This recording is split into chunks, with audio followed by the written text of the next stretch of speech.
Video देखने से पहले हमारे YouTube चैनल हुदहुद मैसेज को जरूर सब्सक्राइब करें और बेल आइकन को प्रेस करें ताकि मजीद आने वाली वीडियो की नोटिफिकेशन आपको मिल सके। जज़ाकुमुल्लाह। क़ारीन, मैं खुद वहाँ कई दफ़ा गया और इस जगह सजदे किए। जब भी मैं वहाँ सजदा करता हूँ मुझे अनोखा सरूर महसूस होता है। बल्कि मैं पिछले हफ्ते वहाँ गया तो वहाँ जाकर मैंने 2 नफल पढ़े। 2 नफल के सजदे में जब मैं गया तो जमीन की तहें हट गईं, तो जमीन के नीचे मुझे कायनात का एक अनोखा निज़ाम नजर आने लगा, जो शायद मैं लफ्जों में अगर बयान करूँ तो मखलूक खुदा मेरी बातों को मुबालगा समझे, अफसाना या दास्तान समझे। लेकिन मैं करूँ तो क्या करूँ? जो आंखें मेरी खुली हुई हैं, अगर आपकी खुल जाएं तो आप इस वाक़े को सच माने। अफसोस मेरी बातें किसी को समझ कैसे आ सकती है। मैं इस दरबान की बातें सुन रहा था तो सुनते सुनते मुझे एहसास हुआ मैं इससे बातें करता चला जाऊं, मैं इससे बातें सुनता रहूं। मैं इसकी बातें गौर से सुन रहा था और हैरान हो रहा था। मुझे एहसास हुआ कि वाकई मोती मस्जिद का इंकिशाफ करके मैंने मखलूक खुदा के साथ 100% भला किया। जहाँ इंसानों का बहुत फायदा हो रहा है, वहाँ जिन्नात की दुनिया में हलचल मची हुई है। मुझे शाही किले के कई जिन्नात ने ये मुबारकबाद पेश की कि इनके खुद के मसाइल हल हुए, इनकी मुश्किलात दूर हुई, इनकी जिंदगियों में ऐसी अनोखी रोशनी आई। वो जिन्नात कहने लगे, आप हमें सजदे की वो जगह दिखाएं जिस जगह के सजदे पर वो कमाल मिलता है। मैंने इनसे कहा, जगह तो मैं दिखा दूंगा, पहले जगह का अपने आप को अहल तो बनाओ। कहने लगे, अगर आप हमें जगह दिखाएंगे तो शायद इस जगह की बरकत से हम अहल हो जाएं। फिर इसकी मिसाल दी कि जिस तरह उन्होंने इस डाकू का वाकया सुनाया, क्या वो अहल था? मैं मुस्कुरा दिया। मैंने कहा, वाकई वो अहल नहीं था। बाज़ जगह ऐसी होती हैं जो कि नाअहल इंसान को अहल बना देती हैं। वहाँ अल्लाह की खुसूसी रहमत मुतवज्जो होती है, वो रहमत ही इंसान को अहल बनाती है। खैर, मैं मोती मस्जिद पहुंचा। मैंने कहा, अगर खुद अचानक आ ही गया हूँ तो मैं भी वहीं जाकर नफल पढ़ लूँ। वैसे भी वो रात का वक्त था। इस वक्त हमारी बातें होते होते तकरीबन रात के 12:30 बज चुके थे। मैंने वहाँ तहज्जुद की नियत करके नफल पढ़े। बहुत सरूर मिला, बहुत सुकून मिला, अनोखी मोहब्बत, अनोखा प्यार मिला, अनोखा रूहानियत का एक समुंदर मिला। मैं बड़ी देर तक सजदे में पड़ा रहा। आंसुओं की झड़ी लगी हुई थी। जिन्नात मेरा इंतजार कर रहे थे। उधर तकरीब में मुसलसल मेहमान आ रहे थे। हमारी तकरीब रात के 1 बजे के बाद शुरू होनी थी। मैं नफल पढ़ता रहा, फिर दुआ की, इनको वो जगह बताई। इसके बाद मैं वापस आया तो इस डाकू को, जो कि अकबर बादशाह के दौर का डाकू था, बाद में अल्लाह का वली था, के बारे में सोचता रहा। मैंने इस जिन से पूछा, इस डाकू के नाम का कुछ पता है? जिन कहने लगा, पहले नाम की तो कोई खबर नहीं, बाद का नाम खुद बादशाह अकबर ने अपने नाम की निस्बत के साथ असगर रख दिया था और इसको असगर खादिम बोलते थे। वो चूंकि मस्जिद की खिदमत करता रहता था, इसको असगर खादिम कहते थे। एक दफा असगर खादिम की मौत का वक्त करीब आया तो कहने लगा, मुझे मोती मस्जिद में ले चलो, मैं मस्जिद में मरना चाहता हूँ। फिर इस जगह ले आए। वो बहुत अरसे से बीमार था, लेकिन मस्जिद में खिदमत के लिए इसको खादिम पकड़ कर ले आते थे। वो आता था और अपने कांपते हाथों से झाड़ू देता और कांपते हाथों से दुआ मांगता था। खुदाम इसको उठाकर इस सजदे वाली जगह पर ले गए और सजदे की जगह पर इसका सर रख दिया और वो बिलक बिलक कर रोने लगा। ऐ अल्लाह, मेरे दिन स्याह थे, मेरे सुबह शाम स्याह थे, लेकिन अपने घर की बरकत से ऐ अल्लाह तूने मेरे दिल को धो दिया और तेरे घर की बरकत से मुझे दरवेश मिल गया, जिन्होंने तेरी मोहब्बत का नूर जो उन्होंने जिंदगी की मुजाहिदों और मुशक्कतों से हासिल किया था मुझे दे दिया। ऐ अल्लाह, मैं तेरे पास आ रहा हूँ, तू मेरे साथ वो मामला फरमा जो माँ अपने बच्चों के साथ करती है और मुझे तेरी रहमत की उम्मीद है। ये कहते हुए वो रो रहा था और सर बार बार पटक रहा था। इसकी आंसुओं और सिसकियों से मस्जिद दहल रही थी और आंसुओं से जमीन तर हो रही थी। आखिरकार इसने 3 दफा अल्लाह कहा और इसकी रूह परवाज कर गई।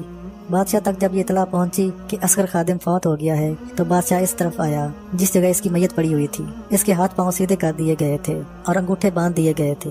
बादशाह ने इसकी मैयत को देखा। अकबर बादशाह बहुत हौसले वाला और बहुत ताकतवर मिजाज रखता था, लेकिन इसको देखकर बिलक बिलक कर रोने लगा। कहने लगा, ये कैसा शख्स था जिस शख्स की वजह से मुझे एक नहीं कई खजाने मिले और खुद मुझे एहसास हुआ कि मैं हिंदुआना जहन रखता था और मुशरिकाना रस्में करता था। इस शख्स असगर खादिम की वजह से मुझे बहुत ज्यादा रूहानियत मिली और कुर्ब मिला। मुझे एहसास हुआ कि शायद अल्लाह मुझे अकबर को माफ कर दे, अल्लाह हुमायूं को माफ कर दे। फिर अपना शजरा बयान करके अकबर मुसलसल रोता रहा। इसके बाद वज़रा आए, उन्होंने बादशाह को संभाला और लेकर गए। बादशाह ने इसका जनाजा खुद पढ़ा। बादशाह इसको अक्सर याद करता रहता था। इसकी रूहानियत बहुत अरसा मस्जिद में रही। फिर जिन मुझे मजीद बताने लगे कि इसके बाद एक बूढ़े जिन ने इस मस्जिद की खिदमत संभाल ली। अब 40 जिन्नात मुसलसल मस्जिद की खिदमत करते हैं और ये सिलसिला सदियों से चला आ रहा है। कभी भी मोती मस्जिद की खिदमत कम नहीं हुई, इंसान आए या ना आए, लेकिन मोती मस्जिद की खिदमत हमेशा होती रहेगी और मोती मस्जिद की खिदमत हमेशा बहुत ज्यादा बरकतों के साथ चलती रहेगी। अल्लाह पाक ने बहुत बरकतें अता फरमाई और जिन्नात की बहुत सी मुश्किलात हल हुई। हम इन बातों को कर ही रहे थे कि अचानक पैगाम आया कि तकरीब सज गई है और आपका इंतज़ार हो रहा है। जब मैं तकरीब में पहुंचा तो हर तरफ कुर्सियां बिछी हुई थीं और पहले तो इनका प्रोग्राम इस तकरीब को मोती मस्जिद में करने का था। जब हजूम ज़्यादा हो गया तो मोती मस्जिद में ख़ास हजरात ने नफल पढ़े। फिर मैदान में आ गए। वहाँ जिन्नात का बहुत ज़्यादा हजूम था। हर तरफ कुर्सियाँ बिछी हुई थीं, हर तरफ जिन्नात की चहल पहल थी। एक जो चीज़ मैंने ख़ास तौर पर महसूस की और आप इंसानों को बताना चाहता हूँ, जिन्नात औरतें कभी बेपर्दा नहीं होती। हत्ता कि हैरान कुन बात है कि काफिर जिन्नात भी कभी बेपर्दा नहीं होते। काफिर जिन्नात औरतें भी कभी बेपर्दा नहीं होती, क्योंकि ये मखलूक इंसानों से बहुत पहले की है और हज़रत इस्राईल अलैहिस्सलाम जो ज़बान बोलते हैं वही ज़बान बोलती हैं और इनके अंदर मज़हब पुख्ता होता है। थोड़ी देर कुरान पाक की तिलावत हुई और सूरत यासीन का पहला रकू एक कारी जिन ने पढ़ा जो कि मदीना मुनव्वरा से आया हुआ था। तिलावत के बाद मुझे बुलाया गया। मैं स्टेज पर बैठा। सोने और चांदी के पत्थर लगे हुए थे। हर तरफ मुकम्मल बिछा हुआ था और हर शख्स मुतवज्जो था। सारी तकरीब में मैंने हिफाजत के हिसार के मुतालिक जो गुफ्तगू की, इस सारी गुफ्तगू को मैं अब आपको क्या बताऊं। वो गुफ्तगू तकरीबन 4.25 घंटे की गुफ्तगू थी और इस तवील वक्त का पता ही न चला। तकरीब जहाँ 4:15 बजे खत्म होनी थी वो बहुत देर तक चलती रही, हत्ता कि फजर की अजान का वक्त हो गया और फजर की अजान शुरू हो गई। तो इसके बाद दुआ कराई गई और दुआ के बाद फजर की सुनते पढ़ी। सुनतों के बाद मैंने वहाँ जमात कराई। जिन्नात की सफ़ों की सफ़ें थीं। इन सब जिन्नात ने बाजमात नमाज पढ़ी। फजर की दुआ के बाद फिर मजीद मुख्तलिफ तकरीबात चलती रहीं, लेकिन मैं इनसे इजाज़त लेकर वापस आया। चील नुमा सवारी ने मुझे उठाया और लम्हों में मुझे मेरे घर पहुँचा दिया। ये तकरीब थी जो मैंने बयान की। मैंने वहाँ हिफाजत और हिसार पर क्या बयान किया वो मुख्तसर सा आपको बताना चाहूँगा। इससे आपको रूहानी फ़ायदा होगा, क्योंकि ये इनकी ज़रूरत है, इसलिए कि आग से बनी हुई मखलूक के अंदर शरारत बहुत ज़्यादा है। वो जिन्नात मुसलमान हो या काफिर। अगर मुसलमान बाज़ पुख्ता मुसलमान होते हैं, इनका मिजाज शरारत का नहीं होता, लेकिन बाज़ ऐसे जिन्नात होते हैं कि जो मुसलमान तो होते हैं लेकिन कमज़ोर ईमान वाले होते हैं। वो भी बाज़ औक़ात शरारत और नुकसान पहुँचा जाते हैं। हर तरह की हिफाजत के लिए एक अमल इनकी खिदमत में पेश किया। वो अमल ये बताया कि आप रात के 12 बजे के बाद यानी आधी रात के बाद आप 2 रकात नफल पढ़ें। नियत कर लें हिफाजत की नियत करके 2 नफल पढ़ें। 2 नफल पढ़ने के बाद फिर आप 1 दफ़ा आयतुल कुर्सी पढ़ें। पहले 3 दफ़ा दरूद इब्राहिमी पढ़ें, फिर 1 मरतबा आयतुल कुर्सी पढ़ें। जब पहुँचे वला यउद्दु हिफ्ज़हु मा व हुवल अलियुल अज़ीम, इसकी बहुत ज़्यादा तकरार करें, बहुत ज़्यादा इसकी तकरार करें और इसकी तकरार करते जाएं। इतने वहीदान से तकरार करें कि आपको पसीना आ जाए, आपका जिस्म शराबूर हो जाए और हिफाजत के निज़ाम का तसव्वुर करते हुए इसकी तकरार करते जाएं। वला यउद्दु हिफ्ज़हु मा व हुवल अलियुल अज़ीम, इसी मुसलसल दोहराते जाएं। जब ये तकरार इतना हो जाए कि आपको एहसास हो कि अल्लाह का निज़ाम आपके साथ हो गया है, तो इस वक्त रुक जाएं। फिर सजदे में जाकर इतनी तकरार करें, इतनी तकरार करते हुए आपका जिस्म फिर पसीना पसीना हो जाए और फिर आप सजदे से उठें। फिर वला यउद्दु हिफ्ज़हु मा व हुवल अलियुल अज़ीम की तकरार करें। बहुत देर तक तकरार करते रहें हत्ता कि आप थक जाएं। फिर दूसरे सजदे में चले जाएं। फिर इसकी बहुत देर तक तकरार करें। इसके बाद अपने पास तेल, शहद और पानी की बोतल रखी हुई हो। इस पानी में अगर जमजम का पानी और बारिश का पानी शामिल हो तो और भी अच्छी बात है, वरना वैसे ही दम कर दें। और जहाँ जहाँ की हिफाजत करनी है, वो जान है, औलाद है, दुकान है, मकान है, सवारी है, इसका तसव्वुर करके हिसार कर दें। और ये अमल मैंने इनके सामने बयान किया और इसके बड़े बड़े कमालात मैंने जिन्नात के सामने बयान किए। जिन्नात बहुत हैरान हुए, बहुत हैरान। तकरीब के बाद नमाज फजर जब मैंने पढ़ा ली तो एक जिन मुझे रास्ते में मिला। जब मैं सवारी पर बैठ रहा था, वो इस सवारी का खादिम था, यानी रास्ते से मुसलसल जिन्नात मुझसे मुसाफा करना चाहते थे। अब लाखों जिन्नात से मैं कैसे कर सकता था, तो इनके गार्ड जिन्नात मुझे रास्ता से निकाल रहे थे। रास्ते में चलते चलते एक जिन ने मुझे बताया, मैं नहीं जानता कि वो कौन था, कोई ज्यादा उम्र का भी नहीं था। इसने मुझे बताया कि ये अमल आपने लोगों को बताया है। ये अमल एक दफ़ा मैं सोया हुआ था और सोते हुए मैं या अलीमो या खबीर कसरत से पढ़ते पढ़ते सो गया और रोज़ाना रात को जब भी मैं पढ़ते हुए सोता हूँ, इसके बहुत मुझे कमालात मिले।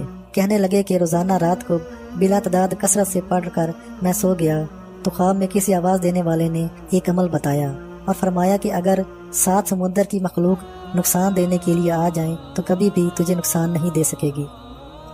और ख़ुद भी फिर कहने लगे कि मेरी कुछ जिन्नात के साथ दुश्मनी हो गई, वो मुझे नुकसान पहुंचाना चाहते थे। उन्होंने मुझ पर जादू बहुत ज़्यादा किया और वो जादू ऐसा हुआ कि मैं बहुत ज़्यादा बीमार होता चला गया और बीमारी ऐसी कि कहीं से कोई इलाज ही ना होता था। आखिर मैं एक जिन आमिल के पास गया तो इसने मुझे कहा कि फलां जिन्नात ने तुझ पर जादू किया हुआ है और सख्त तरीन जादू किया हुआ है और ऐसा जादू किया हुआ है कि तुझे इस जादू ने दोहरा कर दिया है। तो मैंने इनसे कहा कि आप मुझे बताएं कि मैं क्या करूं। तो कहने लगे, तो उन्होंने मुझे कुछ अमल बताया लेकिन मुझे फ़ायदा नहीं हुआ। मैं बीमार होता गया, घर में रिज़्क़ की कमी, झगड़े, परेशानियां, मुसीबतें, एक से निकलता दूसरी, दूसरे से निकलता तीसरी। इसी तरह मेरी ज़िंदगी के दिन रात परेशान से परेशान तर होते चले गए। मैं इन्हीं परेशानियों में और ज़्यादा परेशान होता चला गया। तो आखिरकार मैं ये जिक्र करते करते या अलीम या खबीर सो गया। और मुसलसल मैंने कहीं से सुना था, जो शख्स रात को सोते हुए ये बिला तादाद कसरत से पढ़ेगा, अल्लाह पाक इसके दिल में वो चीज़ जिसका वो हाल चाहता है ज़रूर डाल देगा। तो ख्वाब से मुझे आयतुल कुर्सी की हिफाजत वाला अमल मिला और मैं ये अमल मुसलसल करता रहा। मैंने 41 रात ये अमल किया। आज मैं आपके सामने बिल्कुल तंदुरुस्त हूँ। इस अमल के करने से मेरे जिस्म से आग सी निकली, शोले निकले और मेरा जिस्म ठंडा होता गया और पुरसकून होता गया। तबीयत के अंदर हर वक्त जो बेचैनी थी वो सिमटती चली गई। रिज़्क़ बढ़ता गया, जिंदगी में बरकत होती गई, परेशानियां हटती गईं और मैं पुरसकून हो गया। मैं हैरान, मैंने कहा सुभान अल्लाह, आपको ये अमल पहले से मिल चुका है। इसको मुबारकबाद दी कि इस अमल की मुझे एक मजीद तस्दीक मिल गई। मैंने इससे ये बात पूछी कि आपकी उम्र कितनी है। कहने लगे मेरी उम्र 322 साल है। मैंने कहा आप तो इससे भी कम उम्र के नजर आते हैं। कहने लगा वो भी इसी अमल की बरकत है। वक्त से पहले बुढ़ापे ने मुझे घेर लिया था। मैं ज्यादा उम्र का नहीं हूँ, बस इस अमल को मैं करता गया। मुझे ऐसे एहसास हुआ जैसे कोई ताकत है जिसने मेरे अंदर कुव्वतें डाल दी हैं और मेरा वजूद, मेरा जिस्म खूबसूरत से खूबसूरत होता गया। इसी दौरान मैं जब सवारी में बैठा तो कहीं से एक जिन भागता हुआ आया और मेरे पाँव पड़ गया और कहने लगा कि बेटियां बहुत ज्यादा हैं, रिश्ते नहीं होते, रिश्तों की कोई तरकीब बता दें। इनके मुहाफिज जिन्नात ने इसे पकड़ कर खींचा, पता नहीं कैसे हिसार तोड़कर आ गया, क्योंकि अगर मैं हर किसी से मिलना शुरू कर दूं तो हर किसी से मैं नहीं मिल सकता।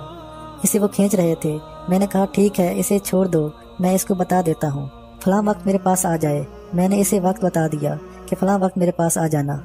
वो मेरे पास आया तो मैंने इसे पूछा कि तुझे कुरान पाक आता है। कहने लगे मैं कुरान पाक पढ़ा हुआ नहीं हूँ। मैंने इससे पूछा घर में कोई कुरान पढ़ा हुआ है।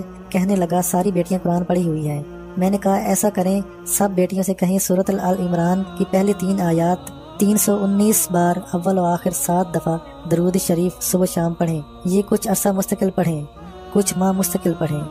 कुछ माह मुस्तकिल पढ़ने से इंशाअल्लाह इनके मसाइल हल हो जाएंगे। लेकिन इसने एक और बात कही। इसने कहा कि मेरी एक बहन है, इस बहन का एक इंसान से ताल्लुक हुआ। पहले तो वो ऐसे ही ताल्लुक में रहे, फिर इस इंसान का किसी अल्लाह वाले के कुर्ब हो गया। इस इंसान ने कहा मैं तेरे साथ ऐसे ताल्लुक नहीं रख सकता। जो वक्त गुजरा इस पर मैं इस्तग़फ़ार करता हूँ, तौबा करता हूँ। तू भी तौबा कर, हमें निकाह करना चाहिए। फिर दोनों ने निकाह कर लिया। अब इनके माशाअल्लाह बच्चे हैं, इनके भी शादियों के मसाइल हैं। तो मैंने इनसे कहा आप ऐसा करें, इस इंसान को कहें कि मुझे मिल लें। कहने लगा मैं खुद लेकर आ जाऊं। तो वो इंसान, इसकी जिन बीवी और ये खादम जिन, ये जिन जो शाही कले में मुझे मिला था, वो भी मेरे पास आ गया। मैंने इनसे पूछा आपका ताल्लुक कैसे बना, क्या एक दूसरे को पहले जानते थे? कहा नहीं जी, ये इंसान मैं जिन। तो मैंने कहा कैसे ताल्लुक हुआ? तो वो खतून बोली इस दास्तान की इब्तिदा मुझसे हुई है। ये शख्स खूबसूरत था। मैं एक दिन पढ़ने जा रही थी, मैं जवान हूँ, मैं पढ़ने जा रही थी तो ये अपने बालों को संवार रहा था। मैं वहाँ ठहर गई और इसको देखती रह गई। देखते देखते मुझे अच्छा लगा। फिर मैं इसके ख्वाबों में आना शुरू हो गई और ख्वाबों में ये बाज़ औक़ात नापाक हो जाता था। इससे पहले तो पता न चला, फिर इसे एहसास हुआ कि कोई चीज़ आती है। तो फिर मैंने इससे बात करना शुरू कर दी। हमारा आपस में मोहब्बत प्यार हो गया। मेरे घर वालों को इसका इल्म नहीं था। मैं पढ़ने जाती थी और रास्ते में इसके पास आ जाती थी। फिर एक वक्त ऐसा हुआ कि हम एक दूसरे का इंतज़ार करते थे और एक दूसरे को बहुत चाहते थे। फिर ये एक अल्लाह वाले के पास चला गया। उनसे इसको दीन की रग़बत हुई। एक दिन मुझसे कहने लगा कि मेरे पास मत आया करो। मैं रो पड़ी कि तेरे बगैर मैं जी नहीं सकती।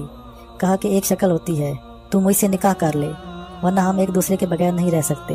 और इस अल्लाह वाले ने मुझे हिफाजत का एक हिसार बताया कि अगर कोई जिन करीब आए तो ये पढ़ो तो जिन जल जाएगा। अगर मैं ये पढ़ लूँगा और तू जल जाएगी। इसकी सख्ती और चेहरे की संजीदगी देखकर मुझे रोना आया। मैं रोती रही कि मुझे ना छोड़ो। कहने लगा मुझे भी तो इससे मोहब्बत है, प्यार है, तेरे बगैर वाकई मैं नहीं जी सकता। क्या करूं? मौत आखिर मेरे सामने है। आखिरकार मैंने इससे कहा कि ठीक है, तुम अपने घर वालों से बात करो और मैं अपने घर वालों से बात करती हूँ। वो नहीं मानेंगे। आखिरकार इसने हीलों से अपने घर वालों को मना लिया। फिर हमारी शादी हो गई, हमारा निकाह पढ़ाया गया। जिस वक्त हमारी शादी हुई मैं इंसानी शक्ल में थी। एक मोहल्ले के काजी थे जिन्हें हम काजी साहब कहते थे। 2 इंसान भी मौजूद थे। हमारा निकाह हो गया। जो इंसान मौजूद थे इन्हें खबर नहीं थी कि ये जिन है, बस इन्हें इतनी खबर थी कि ये लड़का लड़की आपस में निकाह कर रहे हैं। मेरी बीवी बहुत खूबसूरत है, इसका हुस्न जमाल मैं नहीं बता सकता। बीच में इस इंसान ने मुझे बताया तो मैंने इन्हें कहा आप चुप हो जाएं, मैं इनसे बात कर लूं। तो वो जिन औरत बोली औलाद होना शुरू हुई। अब औलाद का मैं क्या करूं? इंसान मुझसे नहीं लेते, वो कहते हैं ये जिन की औलाद है। जिन नहीं लेते कि ये इंसान की औलाद है। मैं मुस्कुरा दिया कि ऐसे केस मेरे पास अक्सर आते रहते हैं। इससे पहले भी मैं अबकरी की कारीन को इस तरह के वाकयात सुना चुका हूँ। आप परेशान न हो, इंशाअल्लाह आपका मसला हल हो जाएगा।